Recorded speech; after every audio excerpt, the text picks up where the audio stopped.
cabinet of billionaires and Wall Street insiders who want to eviscerate the protections that most Americans count on and that help level the playing field. That's not being our champion. That's being Wall Street's champion.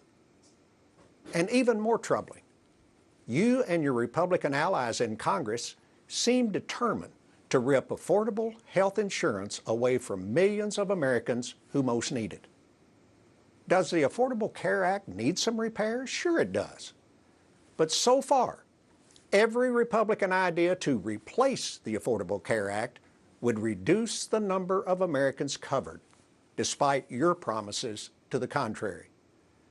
Mr. President, folks here in Kentucky expect you to keep your word, because this isn't a game.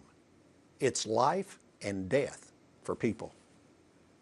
These ideas promise access to care, but deny the importance of making care affordable and effective. They would charge families more for fewer benefits and put the insurance companies back in control.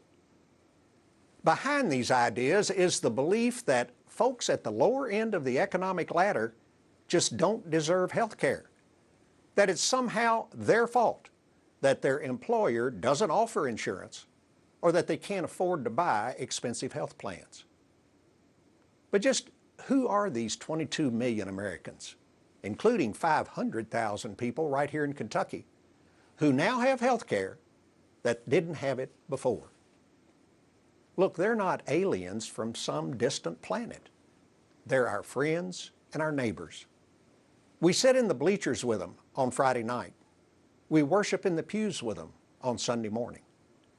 They're farmers, restaurant workers, part-time teachers, nurses' aides, construction workers, and entrepreneurs working at high-tech startups. And before the Affordable Care Act, they woke up every morning and went to work, just hoping and praying they wouldn't get sick, because they knew that they were just one bad diagnosis away from bankruptcy. You know, in 2010, this country made a commitment that every American deserved health care they could afford and rely on. And we Democrats are going to do everything in our power to keep President Trump and the Republican Congress from reneging on that commitment. But we're going to need your help by speaking out.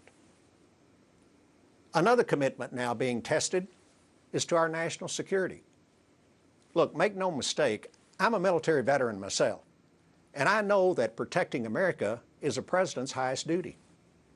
Yet President Trump is ignoring serious threats to our national security from Russia, who's not our friend, while alienating our allies who fought with us side by side and are our friends in a dangerous world. His approach makes us less safe and should worry every freedom-loving American. Instead, President Trump has all but declared war on refugees and immigrants. Look, the president can and should enforce our immigration laws, but we can protect America without abandoning our principles and our moral obligation to help those fleeing war and terror, without tearing families apart, and without needlessly jeopardizing our military men and women fighting overseas. You know, another Republican president, Ronald Reagan, once said, "In America, our origins matter less than our destination." And that is what democracy is all about. President Trump also needs to understand that people may disagree with him from time to time, but that doesn't make them his enemies. When the president attacks the loyalty and credibility of our intelligence agencies, the court system, the military, the free press, individual Americans, simply because he doesn't like what they say, he's eroding our democracy, and that's reckless. Real leaders don't spread derision and division. Real leaders strengthen. They unify, they partner, and they offer real solutions instead of ultimatums and blame. Look, I may be old-fashioned, but I still believe that dignity, compassion, honesty, and accountability are basic American values. And as a Democrat, I believe that if you work hard, you deserve the opportunity to realize the American dream, regardless of whether you're a coal miner in Kentucky, a teacher in Rhode Island, an auto worker in Detroit, or a software engineer in San Antonio. Our political system is broken. It's broken because too many of our leaders think it's all about them. They need to remember that they work for us, and helping us is their work. Kentucky made real progress while I was governor because we were motivated by one thing: helping families. Democrats are trying to bring that same focus back to Washington, D.C.